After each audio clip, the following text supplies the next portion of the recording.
Alla presenza di autorevoli esponenti del governo e del mondo produttivo si apre a Verona la 65esima Fiera Internazionale dell'Agricoltura e della Zootecnia, punto di incontro tra i settori agricoli e industriali per un esame delle prospettive di comune sviluppo.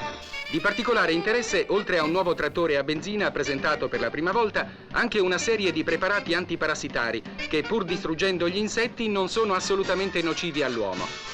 Con la sua vasta gamma di prodotti presentati, la fiera costituisce un valido centro di raccolta degli operatori nazionali ed europei, fornendo anche l'occasione per un attento panorama del settore. In tema di animali, nel settore di mangimi vengono presentate le migliori marche di integrativi zootecnici di produzione italiana ed estera.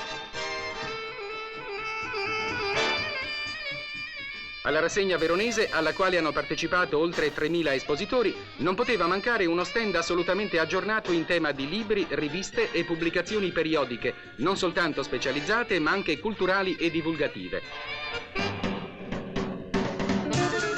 Presentata anche una motozappa che riesce a dissodare anche le colline. In tal modo la gravosità del lavoro contadino diventa una leggenda da sfatare. Ciò malgrado, di crisi dell'agricoltura se ne parla ancora.